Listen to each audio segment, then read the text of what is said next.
Wassalamu ala Rasulillah wa ala alihi wa sahbihi wa mawalah wa la hawla wa la quwata illa billahi wa ba'd. Alhamdulillah, segala puja dan puji hanya milik Allah Subhanahu wa taala. Salawat dan juga salam kita hadiahkan kepada Rasul kita Nabi besar Muhammad sallallahu alaihi wa ala alihi wasallam. Termasuk masih pada pembahasan Kitabut Tauhid, dan kita masuk pada bab tentang ucapan seseorang Masya Allahu wa syi'ta, atas kehendak Allah dan juga kehendak kamu. Bab ini hendak menjelaskan kepada kita satu kesyirikan yang tidak disadari oleh manusia dalam ucapan. Walaupun bahasa seperti ini adalah sering kita dengarkan terlontar dari lisan-lisan manusia, tetapi kalau kita dalami maknanya, maka perkataan ini sangat membahayakan tauhid. Walaupun tidak sampai kepada syirkul akbar, syirik besar, tapi minimalnya jatuh kepada syirkul asghar, syirik kecil. Ma'asyiral muslimat yang dimuliakan Allah Subhanahu wa taala, ada 3 kata yang disebutkan oleh para ulama. Yang pertama, ucapan seseorang Masya Allah wahdah, atas kehendak Allah semata. Yang kedua, Masya Allahu summa syi'ta, atas kehendak Allah kemudian kehendak kamu. Dan yang ketiga, Masya Allahu wa syi'ta, atas kehendak Allah dan juga kamu. Ma'asyiral muslimat yang dimuliakan Allah Subhanahu wa taala, 3 kata ini, yang 2 kata boleh diucapkan, bahkan dianjurkan, tapi yang 1 kata terakhir tidak boleh diucapkan. Ucapan yang pertama, Masya Allah wahdah, atas kehendak Allah saja. Inilah ucapan yang sempurna, yang harus diucapkan oleh kita saat kita mendapatkan kenikmatan atau terhindar dari sebuah bahaya atau memang ditimpa sebuah musibah. Karena segala sesuatu yang terjadi di alam semesta ini tidak lepas dari kehendak Allah Subhanahu wa taala. Apakah di atas nikmat ataukah sebaliknya. Makanya di masyarakat itu penting, Bu, menggunakan pilihan kata itu, karena tidak semua kata-kata itu dibolehkan diucap. Makanya Nabi SAW sampai mengatakan, wa innal abda la yatakallamu bil kalimati la yulki laha balan yahwi sahibuha fi nari jahannam. Terkadang ada seorang hamba mengucapkan satu kalimat yang tanpa sadar ia ucapkan, tetapi dalam kalimat itu terkandung kemurkaan Allah, maka cukup bagi Allah memasukkan orang itu gara-gara kalimat itu ke dalam api jahannam. Jadi yang menyebabkan orang masuk neraka itu tidak mesti dalam bentuk perbuatan, bisa juga dalam bentuk perkataan. Seperti hadis Nabi SAW ketika ditanya soal seorang wanita yang rajin sholat malam, rajin puasa sunnah, rajin bersedekah, tetapi lisannya juga rajin menyakiti tetangganya. Maka Nabi SAW mengatakan, la khaira fiha hiya min ahlin nar. Wanita itu tidak memiliki kebaikan, walaupun dia salat malam, walaupun dia puasa sunnah, walaupun dia sedekah, Rasul katakan tidak punya kebaikan. Dan wanita itu lantas pantas dan masuk neraka. Wanita itu layak dan pantas masuk neraka. Lihat, wanita ini dimasukkan ke neraka lewat lisan Rasul, hiya min ahlin nar. Itu bukan karena berzina, bukan karena mukul, bukan karena membunuh, bukan karena mengambil hak orang lain, tidak. Dia masuk neraka karena lisannya menyakiti tetangganya. Atau contoh yang lain, ada seorang ahli ibadah di zaman Bani Israel yang ia tidak suka dengan temannya yang ahli maksiat. Kemudian dia bersumpah kepada Allah, wallahi illam tatub la yaghfirallahu lak aw la yunjika minan nar. Demi Allah, kalau engkau tidak tobat, maka Allah Subhanahu wa taala tidak akan mengampuni dosa-dosamu dan engkau tidak akan selamat dari neraka. Engkau tidak akan masuk ke dalam surga. Akhirnya kemudian orang yang mengucap kalimat ini Allah masukkan ke neraka. Kenapa? Apa dosanya? Karena walaupun dia ahli ibadah, tapi dia telah mengucapkan kalimat yang melintasi takdir Allah, melampaui takdir Allah, bahwa Allah tidak akan mengampuni orang tersebut, bahwa Allah tidak akan memasukkan ke surga orang tersebut. Sebab ucapan inilah orang yang ahli ibadah ini Allah masukkan ke neraka. Lihat, dia tidak berzina, dia tidak membunuh, dia tidak mengambil hak orang lain, hanya menasihati salah ngomong, Allah masukkan ke neraka. Artinya bahwa pilihan-pilihan kata itu penting di masyarakat. Jangan asal ngomong. Tata dulu kata-kata itu. Kan ada setiap daerah itu kata-kata yang baik kan Bu ya. Ada yang halus. Kalau saya orang Sunda itu ada yang halus bahasanya. Ada yang setengah halus, ada yang kasar, ada yang kasar sekali. Kan ada pilihan-pilihan kata. Karena ada dosa-dosa itu yang terlontar dari lisan dan itu fatal akibatnya. Sampai-sampai Mu'adz ibn Jabal radhiyallahu an mengatakan, ya Rasulullah, apakah gara-gara lisan kita dimasukkan ke neraka? Maka Rasul mengatakan, thaqilatka ummuka ya Mu'adz, wa hal yakubbun nas fi nari jahannam illa hasaidu alsinatihim. Celaka engkau wahai Mu'adz. Bukankah kebanyakan manusia masuk neraka itu gara-gara lisan?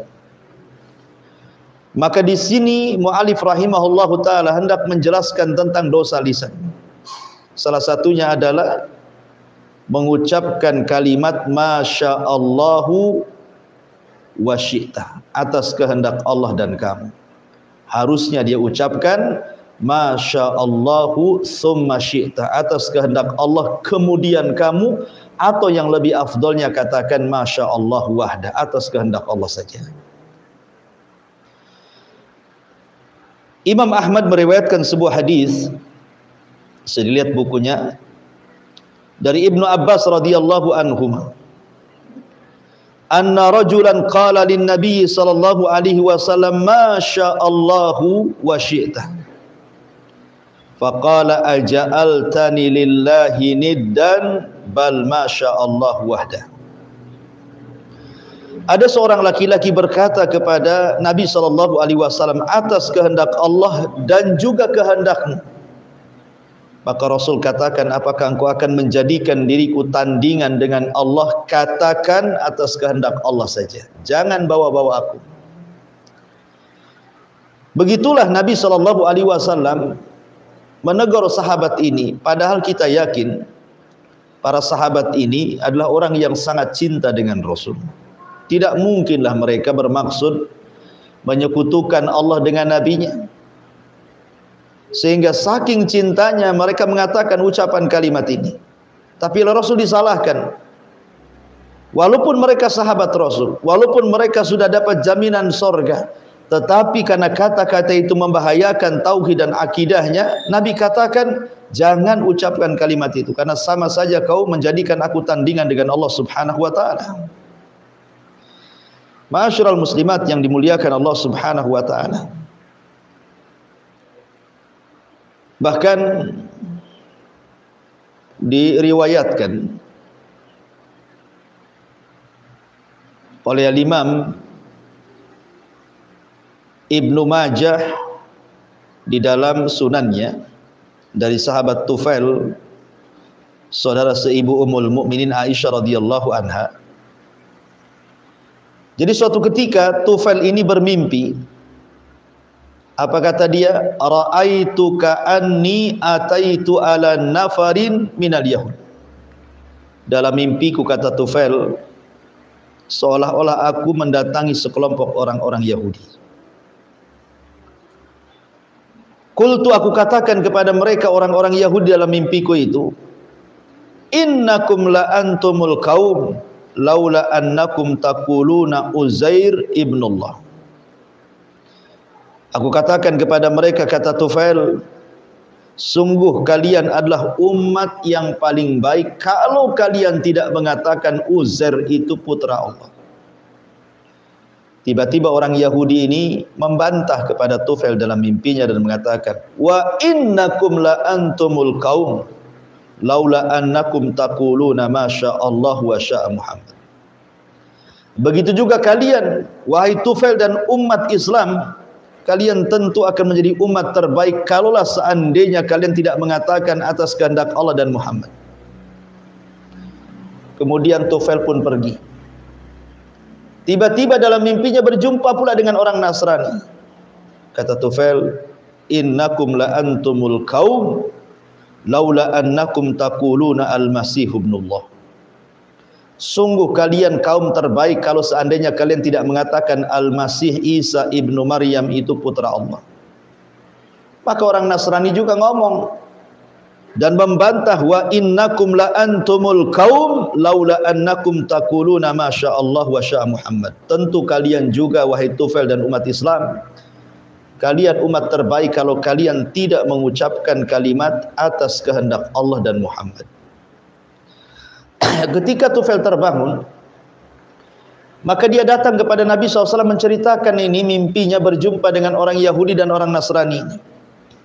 Setelah menceritakan, maka Nabi SAW memuji Allah, kemudian mengumpulkan para sahabatnya, kemudian berceramah di hadapan para sahabatnya dan mengatakan, amma ba'du fa inna Tufailan ra'a ru'yan akhbara biha man akhbarta biha ahadan. Kata Nabi SAW, amma ba'du, adapun setelah itu, fa inna Tufailan ra'a ru'yan, Tufail sudah bermimpi dalam mimpinya, dia akhbara biha man akhbara minkum, mungkin sebagian kalian sudah tahu kabarnya. Wa innakum qultum kalimatan kana yamna'uni kada wa kada, dan kalian sudah mengucapkan satu kalimat yang mencegah diriku begini dan begitu. Kemudian kata Rasulullah, an hakum anha, aku larang kalian jangan mengucapkan kalimat masya Allah wa syaa Muhammad, walakin qulu, tapi katakanlah masya Allah wahdah, atas kehendak Allah saja. Lihat, Nabi SAW mengucapkan kalimat ini setelah mendapatkan kabar mimpi dari Tufail. Ketika orang Yahudi mengatakan sama juga kalian mengatakan atas kehendak Allah dan Muhammad, enggak usahlah kalian katakan kami mengatakan Uzair itu anak Allah, apa bedanya? Seolah-olah mereka mengatakan seperti itu.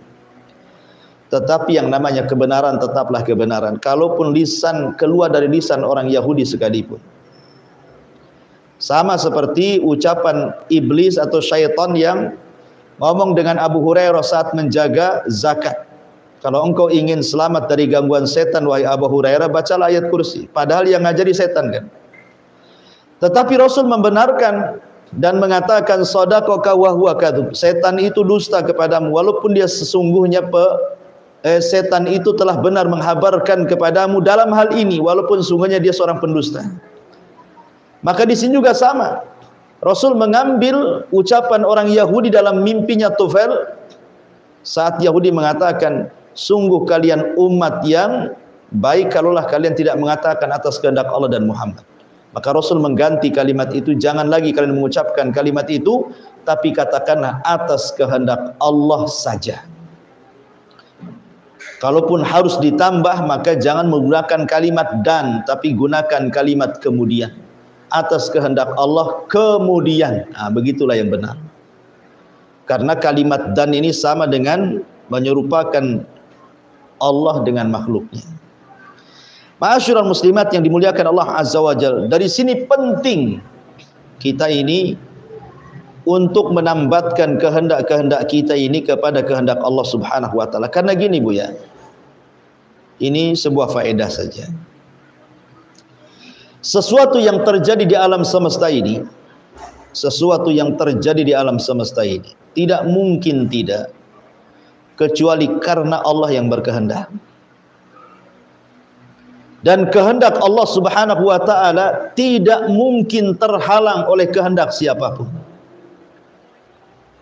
Tidak ada makhluk selain Allah yang mampu mencegah kehendak Allah. Kalau Allah berkehendak pasti terjadi. Tidak pula orang-orang yang di luar atau makhluk-makhluk selain daripada Allah Subhanahu wa taala kemudian melarang agar tidak terjadi apa yang Allah kehendaki ataupun mencegah apa yang Allah tidak kehendaki.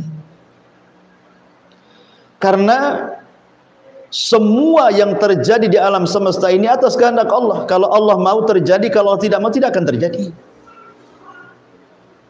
Makanya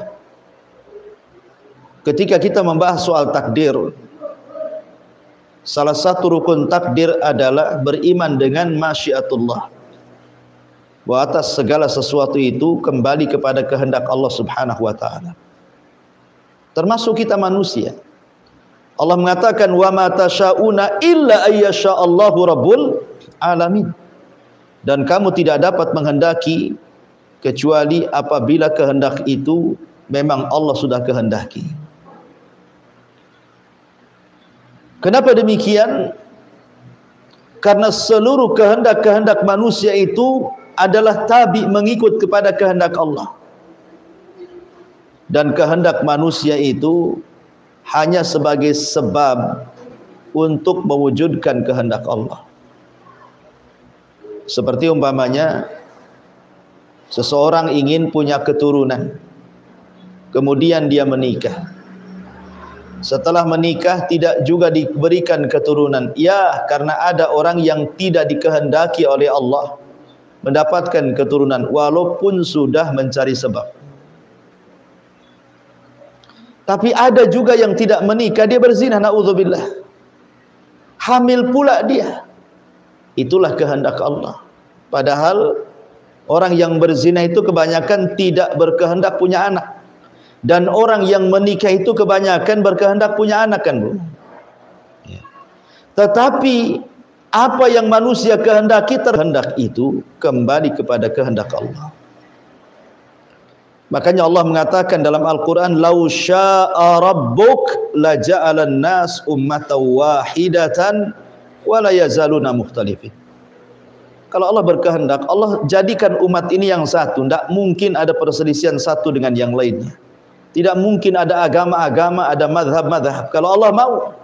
Tetapi wa la yazaluna mukhtalifin. Tetap saja mereka berselisih. Berselisihnya manusia itu juga atas kehendak Allah juga sebenarnya. Tetapi perlu ibu ketahui bahwa kehendak Allah itu kan ada dua. Ada kehendak yang disebut dengan al-kauni, ada kehendak yang disebut dengan syar'i. Kalau kehendak kauni itu pasti terjadi, kehendak Allah secara alam itu pasti terjadi. Seperti, dan ini tidak ada campur tangan kehendak manusia dengan kehendak Allah dalam bagian yang pertama ini, yang disebut dengan iradatul kaun, kehendak kaun, kehendak alam ini. Seperti umpamanya kelahiran, kematian, sakit, sembuh, memilih ibu bapa, itu bukan kehendak kita. Kita terlahir loh Bu, ibu saya terlahir, itu apa kehendak kita? Tidak. Bukan kita yang berkehendak kita lahir, Allah yang berkehendak kita lahir. Rupanya kita pula jadi perempuan, kita pula jadi laki-laki, kehendak kita? Bukan, itu kehendak Allah. Kemudian sepanjang perjalanan hidup, ibu sakit, kehendak ibu sakit? Kan enggak, mana ada orang mau sakit. Allah yang berkehendak ibu sakit. Kemudian ibu berobat, ibu sembuh, siapa yang menyembuhkan? Allah yang menyembuhkan. Kemudian ada orang yang enggak sembuh-sembuh, kemudian mati, apakah kehendak dia mati? Tidak, kehendak Allah. Ibu terlahir, kulitnya bagus, putih, mulus, kehendak siapa? Allah. Ibu terlahir, kulitnya hitam, kelam, gak jelas, kehendak siapa? Allah. Ibu terlahir tinggi, kurus, ibu terlahir umpamanya gemuk dan begitu seterusnya. Itu kan kehendak Allah semuanya. Kita tidak ada urusan dengan kehendak-kehendak seperti ini. Tetapi ada di sana bagian yang kedua, di mana Allah telah berikan juga kehendak kepada kita. Di mana Allah berikan kehendak kepada kita. Dan ketika Allah Subhanahu wa taala memberikan ikhtiar, pilihan kepada manusia, itu nikmat. Ketika kita diberikan kehendak oleh Allah Azza wa Jalla, yang kedua ini bukan pilihan Allah, tapi kita juga bisa memilih. Ini nikmat sebenarnya. Nikmat dari Allah Azza wa Jalla, bahwa kita tidak dipaksa oleh Allah Azza wa Jalla. Artinya kita ada pilihan. Kenapa Allah Subhanahu wa taala memberikan pilihan? Kemudian setelah itu Allah menciptakan ada yang namanya maksiat, ada pula namanya taat. Allah ciptakan iblis, Allah ciptakan Fir'aun, Qarun, Namrud, Abu Lahab, Abu Jahal dan yang semacamnya. Tapi Allah ciptakan juga para nabi, para rasul dan begitu seterusnya. Untuk apa? Dan kita diberikan ikhtiar untuk memilih mana jalan Fir'aun, mana jalan Musa, mana jalan Abu Jahal, mana jalan Nabi, dan begitu seterusnya. Ini sebenarnya nikmat. Allah hendak mengangkat derajat kita, dan Allah hendak memilihkan kita di hadapannya dengan diberikan ujian. Diberikan ujian antara maksiat dan taat. Kalau kehendak yang Allah hibahkan kepada kita ini, yang merupakan nikmat dari Allah Subhanahu wa taala, kita gunakan untuk mengikuti Nabi, untuk taat, salat, zakat, puasa, haji, silaturahim, zikir dan begitu seterusnya, maka Allah akan angkat derajat kita. Tapi kalau seandainya kemudian hibah kehendak ini tiba-tiba kita gunakan untuk maksiat kepada Allah Azza wa Jalla, sudah sewajarnya Allah hinakan kita. Maka sebenarnya kehendak yang Allah anugerahkan kepada kita ini adalah bentuknya nikmat dari Allah. Maka gunakan nikmat itu sebaik-baiknya. Gunakan kehendak ini untuk kehendak jalan-jalan yang benar dan tidak menjalani jalan-jalan yang salah. Kalau boleh saya analogikan begini Bu ya, ibu mau safar ke Batu Aji, lewat dua jalan, satu jalan Tamiang, Tiban, satu jalan Mukakuning. Yang jalan ke Tiban Tamiang ini anggaplah lubangnya banyak, banyak durinya, banyak jurangnya, banyak orang jahatnya, banyak perampoknya, kutta'ut turuknya dan begitu seterusnya. Yang satu pula yang ke Mukakuning, jalannya luas, lebar, mulus, dekat, terang dan begitu seterusnya. Kira-kira ibu milih mana Bu? Ya pastilah milih yang baik jalannya, yang luas jalannya, yang terang jalannya, yang lebih dekat jalannya, dibandingkan jalan yang jauh, banyak tebing, banyak terjal, banyak beling, banyak rampok, banyak ini. Tidak mungkinlah kita ke situ. Lah sama halnya juga ketika kita diberikan jalan, Ini loh masuk ke sorga. Kalau nanti di sorga itu nikmat, banyak kenikmatan yang tidak bisa dilihat mata, didengar telinga terlintas pun tidak bisa. Ya. Tapi ini loh jalan ke neraka. Di neraka ini luar biasa siksanya, ngerinya, dahsyatnya. Kan kita sudah tahu dari habar Al-Quran dan habar Nabi SAW.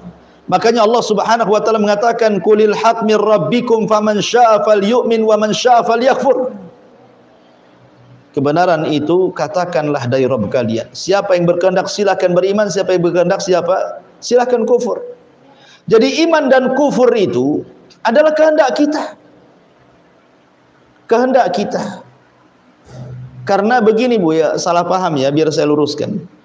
Saya contohkan ada orang yang minum khamr. Contohlah ada orang yang minum khamr. Dia mau minum khamr, betul-betul dia beli khamr dan dia minum. Dia beli khamr, kemudian dia minum khamr. Pertanyaannya Bu, apakah ketika seseorang kemudian berkeinginan minum khamr, kemudian membeli khamr, kemudian meminum khamr, apakah itu kehendak Allah? Apakah dia minum khamr itu adalah kehendak Allah? Kalau jawabannya iya, itu kehendak Allah, tentu nanti ada orang yang mengatakan, ah mana mungkin Allah suka dengan maksiat, katanya. Tidak mungkin Allah suka dengan maksiat. Kalau seandainya kita jawab tidak, itu bukan kehendak Allah, berarti ada sesuatu yang Allah tidak kehendaki terjadi. Berarti ini mengurangi kesempurnaan Allah. Masa Allah tidak berkehendak tiba-tiba terjadi? Berarti kan tidak sempurna Allah itu. Kalau seandainya Allah Subhanahu wa taala memang berkehendak, berarti seolah-olah manusia itu jabri, dipaksa oleh Allah Azza wa Jalla. Maka jawabannya sudah saya katakan tadi Bu, namanya kehendak itu ada dua. Kehendak itu ada dua. Ada kehendak Allah yang tidak ada ikut campur kehendak manusia di situ. Murni kehendak Allah secara mutlak. Seperti tadi, melahirkan, menghidupkan, mematikan, menyakitkan, menyembuhkan, dan begitu seterusnya. Itu semua kehendak Allah mutlak. Kita tidak ada urusan di situ. Makanya jangan pernah mencela ciptaan Allah Subhanahu wa taala. Tapi ada yang kehendak itu dibagi. Allah punya kehendak, kemudian Allah bagi kehendaknya kepada manusia sebagai bentuk hibah, menunjukkan manusia tidak dipaksa oleh Allah. Manusia itu punya kehendak sendiri, tetapi kehendaknya tabi'atun wasababiyatun. Kehendaknya tabi, mengikut kehendak Allah, dan kehendaknya sababiyah. Sababiyah itu artinya hanya mencari sebab supaya keinginan kita terwujud sesuai dengan keinginan Allah Azza wa Jalla. Seperti contohnya tadi, pengen kaya kerja. Kehendak kita pengen kaya kan Bu. Kemudian kita kerja, pengen kerja. Tapi apakah setiap orang yang bekerja kaya? Tidak juga kan. Ada yang Allah berikan kekayaan, ada yang Allah tahan kekayaannya. Termasuk juga orang yang bermaksiat kepada Allah Azza wa Jalla. Orang yang minum khamar tadi. Orang yang minum khamar itu atas kehendaknya, bukan atas kehendak Allah Subhanahu wa taala. Memang Allah ciptakan khamar, dan Allah Subhanahu wa taala larang habis itu jangan minum khamar. Kemudian setelah itu Allah berikan kehendak kita untuk menjauh dan mendekat khamar. Memilih pula kita ini yang mendekat khamar dan bukan memilih kehendak yang menjauhinya. Lalu Allah disalahkan? Ya tidak bisa Allah disalahkan, kita yang salah. Ya. Jadi ma'asyiral muslimat yang dimuliakan Allah Azza wa, ini yang harus dipahami soal masalah masyiatullah. Karena begini, tadi saya katakan di awal bahwa semua terjadi di alam semesta ini tidak lain dan bukan kecuali karena kehendak Allah Subhanahu wa taala. Saya contohkan Bu, sebuah kisah. Dahulu di zaman Bani Israel ada terjadi pembunuhan. Orang kaya dibunuh. Kemudian Bani Israel ini nuntut siapalah pembunuh orang kaya ini, karena dia tokoh masalahnya. Datang kepada Nabi Musa. Ya Musa, ada pembunuhan, yang mati orang kaya, tolong singkap yang bunuh siapa. Kata Musa, tunggu sampai aku berdoa dan bermunajat kepada Allah Azza wa Jalla. Maka Musa pun berdoa bermunajat kepada Allah, minta siapa pembunuhnya. Akhirnya Allah Subhanahu wa taala firmankan dalam surah Al-Baqarah, innallaha ya'murukum an tadhbahu baqarah. Kemudian Allah pun perintahkan Musa agar Bani Israel menyembelih baqarah, sapi. Sapinya ada, bukan tidak ada, Bu. Sapi itu banyak. Tapi karena Bani Israel ini banyak tanya, macam mana sapinya, macam mana warnanya, sudahkah dipekerjakan, tidak, dan begitu seterusnya, mempersulit diri. Akhirnya sapi yang mudah dicari, susah pula dia mencarinya. Tapi endingnya Bani Israel mengatakan, kalau seandainya Allah berkehendak, tentu kami akan dapat hidayah. Insyaallahu minal wa inna insyaallahu minal muhtadin. Kata Bani Israel, wa inna insyaallah, dan jika Allah berkehendak, tentu kami termasuk orang-orang yang dapat petunjuk mencari sapi itu. Karena Bani Israel sudah mengait-ngaitkan kehendak Allah atas kehendak Allah, mengucapkan insyaallah, maka keinginan mereka baru terjadi. Itu pun dengan susah payah, harus membeli seekor sapi betina dengan harga seberat gulungan kulit sapi betina itu kalau dikuliti. Coba, ini menunjukkan bahwa segala sesuatu yang terjadi itu atas kehendak Allah, bukan kehendak kita. Kalau Allah berkehendak, sapi itu mereka tidak akan sembelih. Tapi karena mereka sudah menambatkan yakin bahwa semua atas kehendak Allah Azza wa Jalla, baru Allah kabulkan mereka. Akhirnya mereka pun dapat sapinya walaupun dengan susah payah. Ini contoh yang pertama. Contoh yang kedua, Ya'juj wa Ma'juj yang pernah dipenjarakan Dzulqarnain tidak bisa keluar dari dinding Dzulqarnain itu. Padahal setiap hari dia korek lubang loh untuk keluar dari dinding. Setiap mereka lelah letih bekerja mengorek lubang, mereka balik lagi ke rumahnya. Besoknya lagi datang, lubang itu sudah tertutup. Begitu setiap hari. Tapi mereka tidak lelah untuk keluar dari benteng itu. Tetapi di akhir zaman Allah ilhamkan tuh kepala Ya'juj dan Ma'juj dan mengatakan, nahfiru ghadan insyaallah. Besoklah kita insyaallah kita kerjakan lagi. Akhirnya ketika bosnya Ya'juj dan Ma'juj mengucapkan insyaallah, semua atas kehendak Allah, jebol tembok itu dan menjadi satu di antara tanda-tanda kiamat besar. Artinya kalau orang itu yakin bahwa tidak ada yang terjadi di alam semesta ini kecuali karena kehendak Allah, walaupun dia kafir, Allah kabulkan. Ya'juj dan Ma'juj itu kan jelas-jelas kafir, perusak bumi, tapi Allah kabulkan. Tapi walaupun sehebat apapun ibadah ibu, sehebat apapun solat ibu, sehebat apapun puasa ibu, sehebat apapun zikir Quran ibu, kalau tidak menggantungkan kehendak Allah, maka tidak mungkin terjadi. Karena sesuatu kalau Allah berkehendak terjadi, kalau tidak berkehendak tidak akan terjadi. Dan itu dialami Nabi. Ketika Nabi SAW diberikan soalan, kemudian dia lupa membaca insyaallah, akhirnya soalan itu sulit dijawab. Kalau bukan karena kehendak Allah, Rasul tidak akan mampu menjawab soalan itu. Boleh jadi semakin dahsyat pendustaan orang-orang Quraisy kepada Rasul SAW. Maka dari sini, Bu, penting seseorang itu mengait-ngaitkan dengan kehendak Allah. Seperti umpamanya, ibu nih baru bangun rumah nih, ya, bangun rumah cantik-cantik, beli kebun lebar-lebar, ditanami mangga, ditanami durian, ditanami macam-macam gitu ya, baru beri kendaraan bagus, grass langsung dari dealernya, bagus, cantik gitu kan. Maka jangan lupa, Bu, katakan dua perkara. Pertama, katakan Masya Allahu la quwata illa billah. Yang kedua, katakan Masya Allahu tabarakallah. Ya Bu ya, ibu kalau diberikan rumah cantik, kebun luas, kendaraan bagus, anak soleh, soleha, suaminya juga bagus gitu ya. Jangan lupa mengatakan dua perkara. Masya Allahu tabarakallah atau Masya Allahu la quwata illa billah. Apa maksudnya? Kalau ucapan Masya Allahu tabarakallah atas kehendak Allah, semoga Allah berkahi, ini untuk melindungi nikmat yang Allah anugerahkan kepada kita dari mata-mata orang hasad. Di sekeliling ibu itu banyak orang hasad loh Bu. Entah rumah depan, rumah belakang, samping kiri, samping kanan, yang jauh, yang dekat, yang satu profesi, yang satu pekerjaan, yang satu pengajian, begitu seterusnya.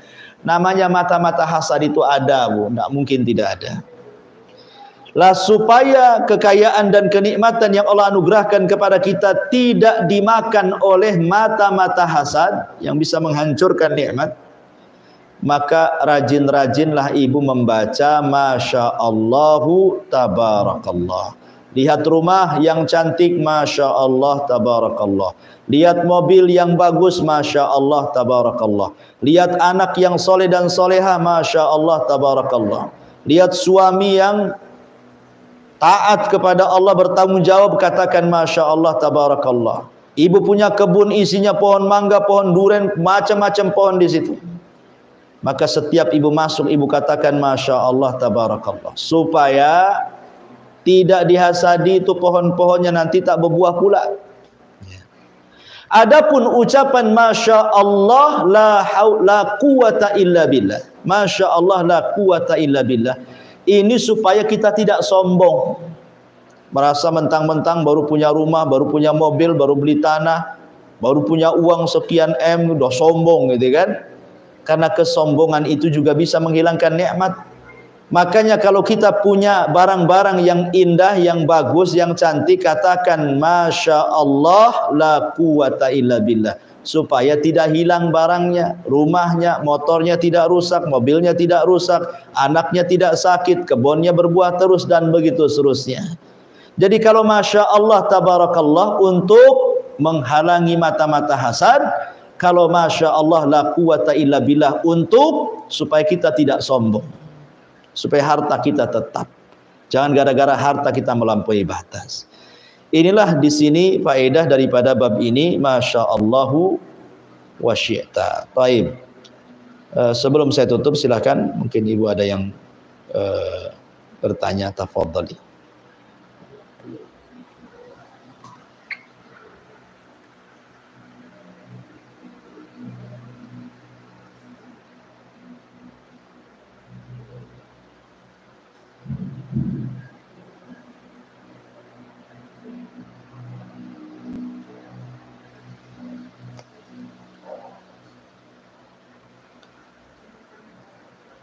Nggak ada?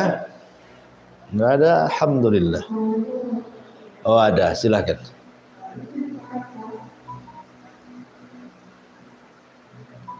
Nggak dengar Bu, jauh kali suaranya.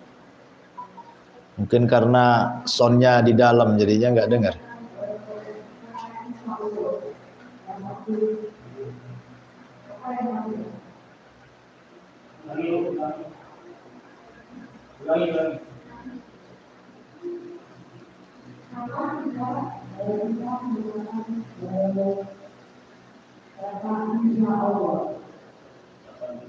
Oke.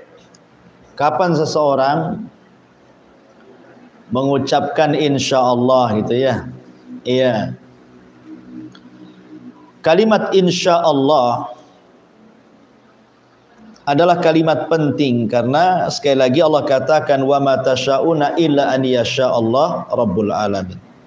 Apa yang kalian kehendaki itu tidak mungkin terjadi kecuali atas kehendak Allah Subhanahu wa taala. Ya, jadi kapan kalimat insya Allah itu diucap? Gini Bu ya. Kalimat insya Allah itu diucap itu ketika ibu hendak melakukan sesuatu. Apalagi sesuatu itu belum pasti, maka ucapkanlah kalimat insyaallah. Ibu besok hadir, insyaallah Pak. Ataupun ibu ingin membangun sesuatu, tahun depan saya mau bangun rumah lah, jangan sampai di sini, insyaallah. Sebab walaupun ibu sudah punya cita-cita nih bangun rumah tahun depan, targetnya kalau Allah tidak berkehendak tidak akan terbangun tuh rumah tuh, ibu ya. Maka saya akan bangun rumah tahun depan insyaallah. Ya. Tetapi dalam bab doa jangan Bu. Dalam bab doa sebagian para ulama mengatakan tidak boleh kemudian mengaitkan dengan kalimat insyaallah. Seperti umpamanya, ya Allah berikanlah keturunan kepadaku insyaallah. Enggak boleh dalam doa ya Bu ya. Ya kita harus yakin, ya Allah berikan keturunan kepadaku Allahumma. Jadi kalimat insyaallah itu adalah kalimat yang diucapkan apabila ibu hendak melakukan sebuah perbuatan. Dan itu berdasarkan firman Allah Subhanahu wa taala, Bu.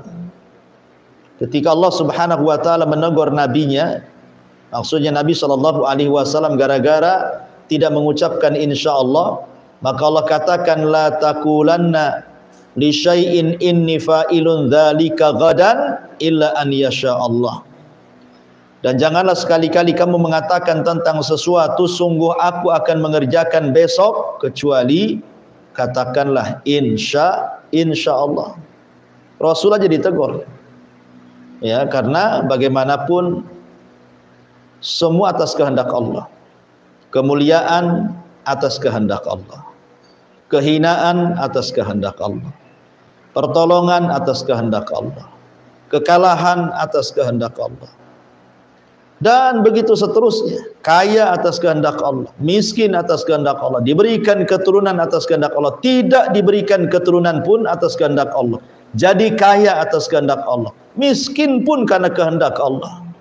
Semua karena kehendak Allah. Hidayah juga sama karena kehendak Allah. Sesat pun karena kehendak Allah. Tapi tentu orang yang sesat karena dia memilih sesat. Memilih sesat. Ya, setiap kesesatan itu maksiat. Setiap maksiat itu tetap Allah yang berkehendak secara kauni. Tetapi Allah tidak suka dengan maksiat. Dan Allah suka dengan ketaatan. Ma'asyiral muslimat yang dimuliakan Allah Subhanahu wa taala, sehingga kapan kita mengucapkan insyaallah, maka saya ulang, ketika kita hendak melakukan sesuatu atau berangan-angan sesuatu. Ngomong sama suaminya, "Bang, tahun depan pulang kampung, Bang." Jangan titik sampai di sini, insyaallah. Kata suaminya insyaallah. Atau suaminya ngomong sama istrinya, "Dek, insyaallah," gitu ya. Mudah-mudahan kita nggak ngontrak lagi lah. Nanti 2 tahun lagi kita kumpulkan duit, kita belilah itu rumah yang cicilan bertahap tanpa riba tuh. Nah, bagus ya. Ucapkan insyaallah. Sebab banyak yang terjadi target tidak sesuai cita-cita kan, karena Allah tidak berkehendak masalahnya. Makanya penting seseorang itu kemudian tidak melupakan kalimat insyaallah. Ya, wallahu a'lam.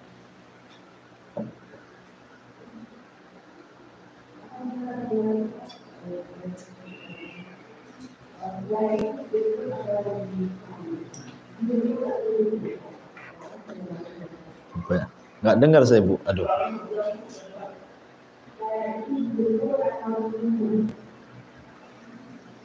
Hidayah itu dijemput atau ditunggu?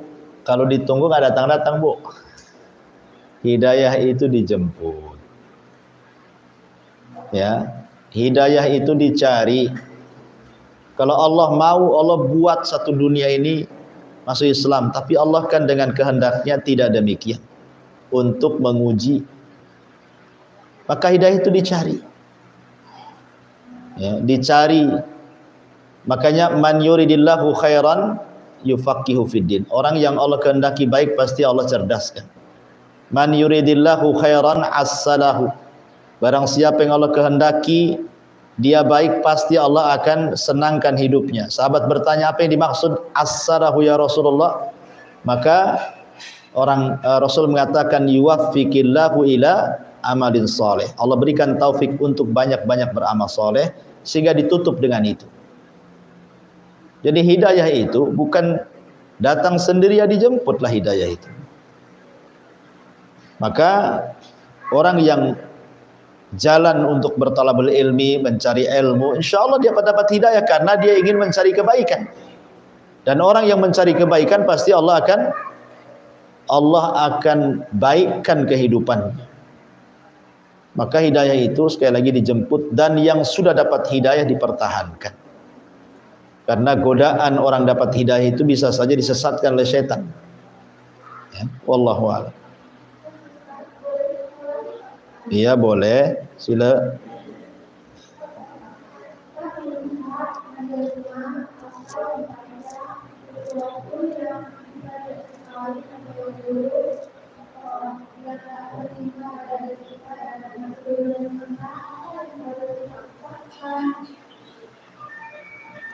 Ya, apa Pak Jul tuh? Ngomong apa? Supaya kita melihat atau mendengar sesuatu yang buruk tidak sesuai dengan